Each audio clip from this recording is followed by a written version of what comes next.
Hi ladies, welcome back to the channel, and if you're new here, be sure to hit that subscribe button and also the notification bell down below so that you'll never miss another upload. So as many of you may know, most soap presses don't even last a week, but my soap press lasts 3 weeks. In today's video, I'm going to be sharing some tips on exactly what I do, what I avoid, and what products make the biggest difference to get my soap press to last 3 weeks.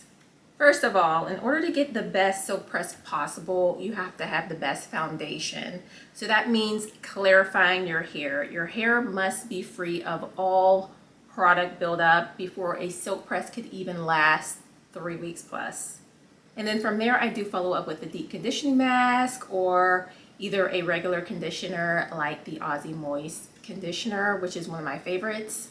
As far as the flat irons that I use to do my soap presses, I do like the FHI. It's one of my favorites, as well as the Remington Pearl. And I do use in between 370 to about 390 degrees. Sometimes with this one, I do go up to 400. Very, very seldomly though. So there are a few things that you can do to help your hair to prevent it from reverting. So first things first, anti-humidity products are a must in the heat and humidity. Anti-humidity sprays are used to build an invisible water-resistant barrier. So here are a few ones that I love to use, and I do have videos on these products as well, so be sure to check out those videos. I will link them down in the description. First is the Wild Dream Coat. I absolutely love this product. And the Wild Dream Coat does work to block out moisture as well as frizz. It adds shine and it does smooth your hair texture. Another one that I love to use is the Amika Frizz Me Not. This is a great option as well. The Amika Frizz Me Not fights frizz for up to 72 hours. It locks in moisture and it does protect hair from the heat. And those are products that I use on my hair when my hair is wet. Now, after my hair has been blow dried, I do like to also go in with the Amika, the Shield. It's a anti-humidity spray and it's a heat protectant. And then once my hair is flat ironed, I do sometimes like to go in with a anti-humidity finishing spray. A good option would be the Kenra Anti-Humidity 5 Frizz and Static Control Spray.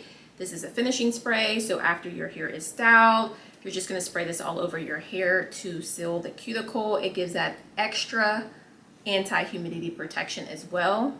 So throughout those 3 weeks, I do like to make sure I'm doing everything possible to keep moisture away from my hair. Moisture is going to make your hair revert.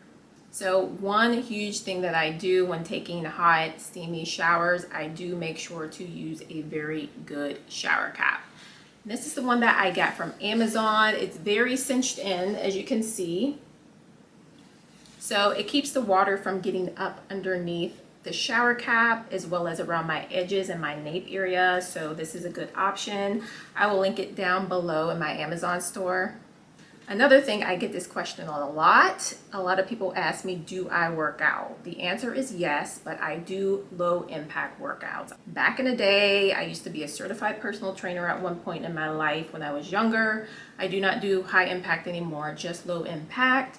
Walking, I pretty much walk every day. I might do a little bit of, strength training, some push-ups, things like that, but not anything really crazy or high impact. So I do not sweat in my hair at all with the low impact workouts. Another thing that I do in rain, when it is a rainy day like it is today, I'm always sure to carry an umbrella, a raincoat, and even an emergency rain poncho in my purse. The little rain ponchos that you get from Dollar Tree. I always carry one of those in my purse for emergencies because sometimes you're just not prepared, but that is a good way to always be prepared and to save your hair from getting rained on and reverting. Another huge thing that I do, and this is really important, when I blow dry my hair, I always make sure that my hair is 100% dry. So I always flat iron my hair the day after I do my blow dry because sometimes I do get hot blow drying my hair in my bathroom because it's really small and it's just super hot. So a lot of the times I might, you know, get sweaty a little bit around my neck area, and then I might feel like my roots are kind of, you know, slightly starting to sweat a little bit. So basically I just go in the next day to flat iron my hair to make sure that my hair is completely dry, because if you try to flat iron your hair and there's still any moisture in your hair will revert. So the next thing I do is avoid heavy products in the hair. Any type of heavy creams, butters, leave-ins, anything like that, I do not use in my hair when doing a silk press or throughout the week. Being that, you know, leave-ins and moisturizers and things are water-based, those can also make your hair revert as well. If needed, I will use a lightweight oil on just my ends only if they do feel like they're getting a little bit dry. And I like the one from Olaplex. It is the number 7 bonding oil. This one is super lightweight, so you can even use this every day if you need to. Just add a few drops, rub it into your hands, and focus on your very ends. That will definitely give your hair a nice luster, and it will prevent that dryness.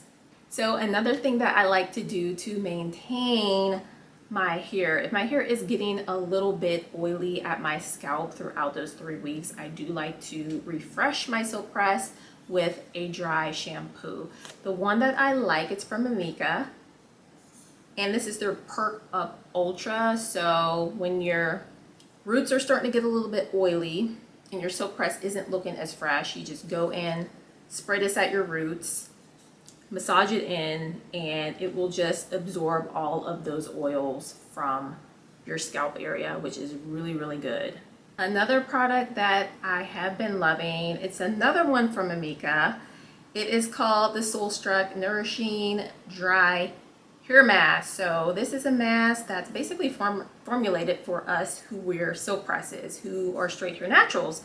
So you can just spray this in from your, basically your mids to your ends, just to refresh. It does provide some moisture as well. So it's a way to basically moisturize your hair in between wash days. So this is also a good option as well to keep your silk press looking fresh. So my last tip, maintain your style. When you have a silk press, you want it to stay straight. You maintain it by wrapping your hair every night. And I do have videos on my channel on how I wrap my hair. I will be sure to leave those down below in the description. So I do wrap my hair. I do use a doobie wrap as well as a satin bonnet to keep my silk press looking fresh throughout those 3 weeks. If my hair isn't wrapped, if my hair is not straight and it has like a curl or wave to it, like I have it today, I do use satin flexi rods. I use about 5 of them to keep the style of the waves or the curls, and then I just put my satin bonnet over it to preserve the style. And as far as using heat throughout the 3 weeks, I don't typically do that. If it's still within the first week of me washing my hair, I may go in and add a few curls or whatever to it, but I don't excessively use heat throughout those 3 weeks at all. If you have a favorite anti-humidity product that you love, be sure to leave that down in the comments down below and share that with everybody else. Don't forget to give the video a like and subscribe to the channel. Thanks so much for watching, and I will see you in the next video.